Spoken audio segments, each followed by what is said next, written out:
convidado de hoje para o Diálogos Públios é Flávio Milhomem, promotor de Justiça do Ministério Público do Distrito Federal e Territórios, o MPDFT, com mestrado em Ciências Jurídico-Criminais pela Universidade Católica Portuguesa e especializado no combate à corrupção pela Escola Nacional da Magistratura Francesa. Com mais de 25 anos de atuação, ele também foi coordenador da revista jurídica do MPDFT e atualmente é ouvidor dessa instituição. Autor de livros nas áreas do direito penal, processual e militar e professor de pós-graduação e cursos preparatórios, traz reflexão profunda sobre as relevantes atribuições do Ministério Público e da Ouvidoria, direitos humanos, segurança pública e controle externo da atividade policial.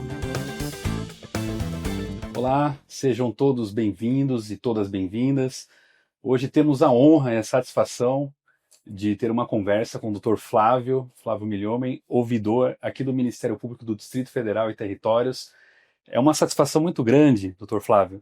Primeiro porque eu admiro e conheço o seu trabalho, a importância do seu trabalho, e para a gente poder conversar aqui sobre alguns temas que são bastante relevantes para a sociedade, para as pessoas conhecerem um pouco mais da ouvidoria e das diferentes formas de atuação do Ministério Público. E já sem demora, já faço uma pergunta, já nesse sentido. O Ministério Público tem muitas atribuições, relevantes atribuições, e a ouvidoria está organizada no Ministério Público. De que forma, como que as pessoas, as outras instituições, órgãos de maneira geral, podem acessar a ouvidoria? Rafael, primeiro é um prazer recebê-lo aqui na ouvidoria do Ministério Público do Distrito Federal. Você sabe que eu considero você um grande amigo e o admiro como profissional. Então, para mim também é uma grande honra poder conversar com você a respeito de temas tão relevantes. Começando falando sobre a ouvidoria. A ouvidoria é a porta de entrada do Ministério Público. É a possibilidade que o cidadão tem de trazer para o Ministério Público uma busca pela solução de problemas relativos à materialização, à concretização de direitos fundamentais que eventualmente não sejam efetivamente visualizados e utilizados pela população. Então, nesse sentido, a ouvidoria é um órgão que não realiza propriamente a execução de políticas públicas, nem busca essa satisfação, mas é o órgão que vai receber essa demanda, vai fazer o tratamento de dados, vai identificar qual é o promotor de justiça que pode atender aquela demanda e fazer esse encaminhamento. E aí sim, o órgão de execução, o promotor de justiça, ele vai poder trazer uma satisfação para esse cidadão, enfrentando o órgão apontado como sendo aquele relativo à prestação de serviço público deficitária, pode ser de saúde, pode ser de segurança pública, pode ser dos mais diversos tipos de serviços públicos oferecidos, e dessa maneira trazendo ou buscando trazer a satisfação desse direito fundamental do cidadão. Bom, são muitas atribuições, né? O Ministério Público tem relevantes atribuições, tanto por isso que se justifica a autonomia do Ministério Público. Na Constituinte, esse foi um debate muito grande sobre a autonomia do Ministério Público, e ela é fundamental para que ele cumpra os seus objetivos oficiais. E entre essas importantes atribuições, Dr. Flávio, nós sabemos que há a atribuição de controle externo da atividade policial.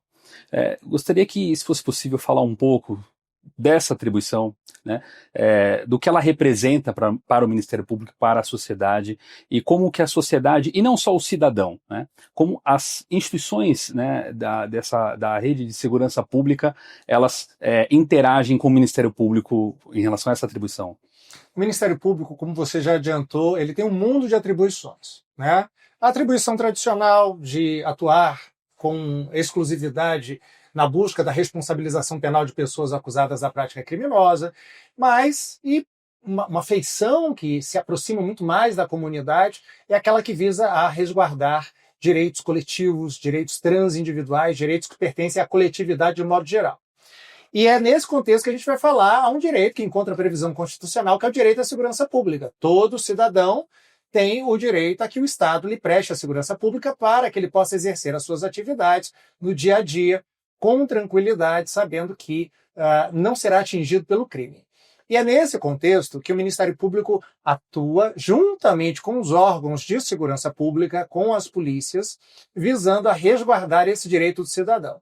Porém, o Ministério Público ele atua não só oferecendo a ação penal ou acompanhando a investigação de quem é acusado da prática de uma conduta criminosa, mas também fiscalizando a atuação dos órgãos de segurança pública, seja a Polícia Militar, seja a Polícia Civil, e agora, né, com maior relevância, um tema de discussão que vem ganhando cada vez mais importância também com as guardas municipais. O controle externo da atividade policial é uma atividade que encontra previsão constitucional expressa e leva o Ministério Público à obrigação de zelar pela correta atuação das polícias na sua atividade. Seja a polícia ostensiva, polícia realizada pela Polícia Militar, com a tentativa de prevenção da prática criminosa, seja no que diz respeito à polícia de investigação, a polícia judiciária, realizada tanto pela Polícia Civil nos estados, quanto pela Polícia Federal em nível federal. Já dando continuidade a essa mesma pergunta e aproveitando a sua resposta, estamos vivenciando mudanças, né, institucionais importantes. Esse é um debate que já fora do Brasil já existe há algum tempo, que trata da municipalização da segurança pública. O Senado já fez alguns movimentos, já foi aprovada uma diretriz nesse sentido. Gostaria de te ouvir um pouco mais, e para que as pessoas que também acompanham entenderem o que está acontecendo hoje no país, né, do que se trata, né? Qual é a previsão da Guarda Municipal, o que ela faz, quais são as atribuições dela, e ampliando um pouco, se me permite, essa pergunta, para pensar essa questão da municipalização, como vai se dar aqui a interação do Ministério Público agora nesse novo horizonte cada vez maior de capilarização, né, da segurança pública junto aos entes locais? Como que vai dar essa interação Ministério Público cumprindo, então, a sua atribuição de controle externo da atividade policial? Vamos começar falando da realização do controle externo pelo Ministério Público. O que o Ministério Público faz efetivamente em termos de controle externo? Primeiro, tem a obrigação de fiscalização das estruturas materiais das polícias. Isso diz respeito às delegacias e diz respeito também aos batalhões de polícia militar. Então, o Ministério Público tem que conhecer esses locais, saber como essa atividade policial, militar ou policial civil se realiza nas estruturas materiais, na delegacia e nos batalhões de polícia. Depois, o Ministério Público ele tem que fiscalizar também a atividade no que toca à preservação dos direitos do cidadão pelos policiais, porque os policiais são servidores públicos e, como servidores públicos, eles devem a obediência estrita à lei. E, dentro desse contexto, nós temos o respeito aos direitos fundamentais do cidadão. Qualquer cidadão, seja ele suspeito ou não da prática criminosa. E nós vamos, então, ampliar essa discussão de fiscalização de estruturas materiais, de preservação dos direitos fundamentais do cidadão, trazendo um novo ator, que agrega ao policial civil e ao policial militar, que é o guarda municipal.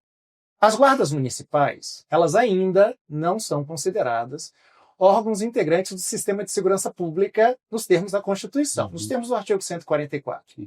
No entanto, o Supremo Tribunal Federal reconheceu que a atividade realizada pela Guarda Municipal se assemelha à atividade realizada pela Polícia Ostensiva, ou seja, pela Polícia Militar.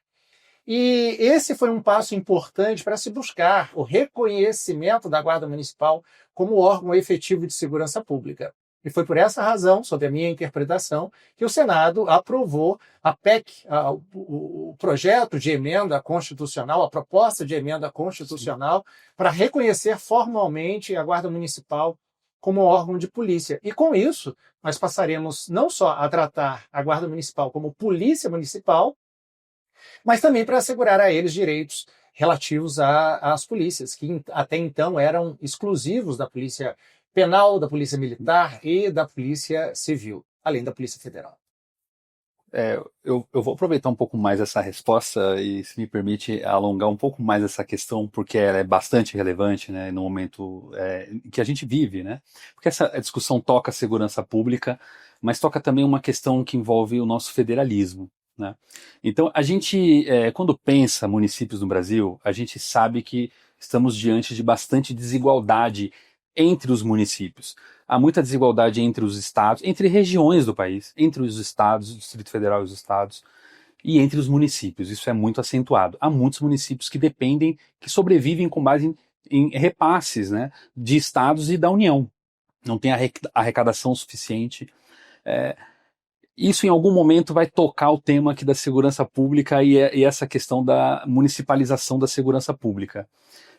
Como que o doutor enxerga, agora uma questão um pouco mais ampla, esse contexto, né, de municipalização da segurança pública, pensando essa desigualdade, né, essa diversidade de capacidade estatal e também do próprio Ministério Público, bastante diverso entre si, comparando, digo, estados e com o próprio Distrito Federal. Há diferentes capacidades de controle e do outro lado, do alvo do controle, de responder esse controle.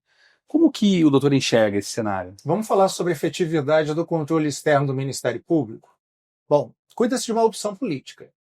É uma atribuição constitucional e o cumprimento dessa atribuição constitucional, obviamente, depende da vontade da administração do Ministério Público. Será mais efetivo o controle externo da atividade policial pelo Ministério Público quanto mais recursos forem empregados para essa atividade fim. Perfeito. Com a dedicação de promotores de justiça e procuradores da República à realização dessa atividade. O que nós vemos, no entanto, é hoje um número deficitário de promotores dedicados exclusivamente a essa questão. Eu falo pela minha realidade, que é a realidade do Distrito Federal. Frei Boff já dizia que todo ponto de vista é a vista de um ponto, e a minha unidade federativa é uma unidade federativa muito pequenininha, e a gente consegue realizar com eficiência esse controle. Eu não preciso me deslocar mais que 50 quilômetros para visitar, por exemplo, um batalhão, ou acompanhar as notícias que levam em consideração a atividade realizada de policiamento ostensivo, segurança pública pela Polícia Militar do Distrito Federal, senão acompanhando a TV e as redes sociais. Essa não é a realidade da maioria do país, né? Nós temos estados como os estados do Norte, Pará, Amazonas, o Acre, cuja dimensão territorial é continental. E, sob esse ponto de vista, eu vejo que o que está acontecendo com o policiamento, com a municipalização do policiamento, deve necessariamente importar também numa alteração do sistema de controle externo por parte do Ministério Público. Perfeito. Isso nos leva a uma questão que guarda relação também com a ouvidoria do Ministério Público. Nós costumamos dizer que cada promotor de justiça é um ouvidor, porque a população deve ter no promotor de justiça o ombro amigo para ouvir as suas queixas e levar essas queixas até quem possa solucioná-las. Da mesma forma, nós vamos ter que falar do controle externo em nível individual, porque aquele promotor de justiça que estará alocado numa determinada comarca, ao escutar as demandas da sociedade, por outro lado, deverá também ser aquele a quem caberá realizar o controle externo, não só da Polícia Militar, daquela pequena companhia que existe na sociedade, o cabo, o sargento, muitas vezes, né, que será a única autoridade pública naquela localidade, mas também, a partir de agora, para realizar a fiscalização das guardas municipais. Porque, como a gente sabe, as guardas municipais devem observância e obediência ao prefeito, ao titular do Poder Executivo na municipalidade. E nós temos que fiscalizar isso de perto, para que não haja uma deturpação dessa atividade, que é uma atividade importante de assegurar a segurança pública à população, com a utilização dessas guardas municipais para finalidades políticas, por exemplo, com a perseguição de inimigos. Então, é um problema que nós antevemos e que devemos, obviamente, olhar com bastante atenção. Outro ponto importante que eu vejo é, diante dessa pluralidade de polícias e dessa necessidade de capilarização do controle externo, aqui um órgão centralizador defina quais são as condutas que cada Ministério Público deve adotar e com a determinação de um recurso mínimo que deverá ser empregado para a efetivação desse controle externo. Daí a importância da atuação do Conselho Nacional do Ministério Público, especificamente no que diz respeito à sua diretoria e secretaria que trata especificamente do controle externo. Olha, doutor Flávio, a conversa está ótima. Se deixar, a gente nós vamos longe aqui, né? Eu tenho muito interesse nesses temas, acompanho o seu trabalho, sei da sua atuação, inclusive no controle externo da atividade policial, que é referência para o Brasil, Muito eu sei obrigado. disso. Mas a gente já vai encaminhando para o fim. Eu gostaria na verdade não é uma pergunta, né? Gostaria de te ouvir, de que fosse possível falar não só para o cidadão comum como nós, mas para os outros órgãos, né, que interagem cotidianamente com o Ministério Público, seja junto ao Executivo, ao Legislativo, mas o gestor público local, principalmente. Porque quando a gente fala do gestor público local, ainda insistindo nessa questão da diversidade, muitas vezes ele não tem capacidade sequer de responder o Ministério Público. Ninguém aqui está falando em malversação de recursos, e muito menos defendendo isso. Estou falando de entes que não têm setores de controle interno, né, de contadores, procuradores jurídicos, tem muita dificuldade de responder o controle. Porque, de um lado, o Ministério Público está muito preparado, tem quadros altamente qualificados de membros e servidores para exercer o controle. Mas isso, do outro lado, nem sempre é a realidade dos municípios. Então, pensando essas questões de uma forma um pouco mais ampla, que tem a ver com a missão institucional do Ministério Público, tá, a importância dele na Constituição, para pensar isso, para o cidadão entender um pouco mais da relevância desse papel do Ministério Público como um todo. Tá, muito bem. Eu vou aproveitar e vou me dirigir, então, à câmera para falar para o cidadão e para o gestor o seguinte. O Ministério Público ele não pode se furtar a exercer a sua atividade de controle. Isso é uma garantia que o cidadão tem de que recursos públicos serão devidamente aplicados e que esses recursos demandam também uma satisfação. A apresentação de relatórios, não só aos órgãos de controle de contas, mas também ao Ministério Público dentre as suas atribuições. Nós sabemos que, tratando especificamente do tema controle externo, as polícias elas são órgãos extremamente importantes e essenciais para a manutenção da paz pública e para assegurar um direito fundamental, que é o direito à segurança pública. E, na sua grande maioria, o policial é um servidor público cumpridor do seu dever e respeitador dos direitos alheios. Porém, nós sabemos que toda e qualquer instituição, não só a polícia, isso não é exclusividade da polícia, eventualmente se depara com maus servidores. E é nesse momento que o Ministério Público traz a sua grande relevância, a de realização efetiva do controle externo, a fim de enfrentar a conduta de maus servidores que, caso não sejam combatidos, vão fazer com que haja um descrédito da instituição como um todo. Isso vale para recursos públicos, dinheiro, mas vale também, né, Rafael, para a fiscalização em si da atividade propriamente dita.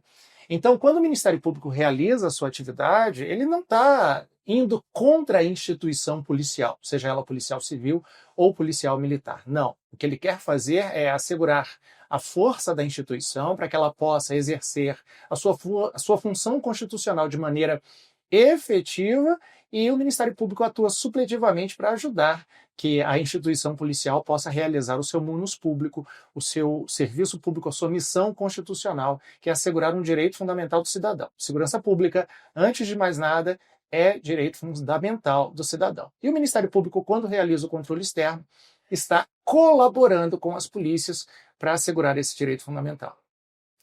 Bom, todos nós queremos que o Ministério Público cumpra esse papel a contento, porque a importância dessa atribuição do Ministério Público é muito relevante e também para o adequado, não só o funcionamento da segurança pública como um todo, mas para que a sociedade enxergue a polícia mais próxima, né, dela, né, o cidadão enxergue a polícia mais próxima dela, enxergue o próprio Ministério Público mais próximo dela, e a própria polícia entenda e enxergue o Ministério Público não como uma instituição adversária, mas com alguém que está zelando pelos direitos não só do cidadão, mas também dos policiais. Perfeito. Nós sabemos de muitos casos, doutor Flávio, de policiais que infelizmente acabam ceifando a própria vida, né? São muitos casos, eles enfrentam muitos problemas, e está aí o Ministério Público também nesse sentido, né? Não só daquele olhar crítico em relação à atuação da segurança pública e das polícias, mas também zelando pelos direitos dos policiais, né? Como cidadãos também. Quero muito agradecer essa conversa, é uma satisfação enorme estar aqui e ser recebido, e nós nos despedimos já. Muito obrigado a todos e a todas que nos acompanham e até a próxima.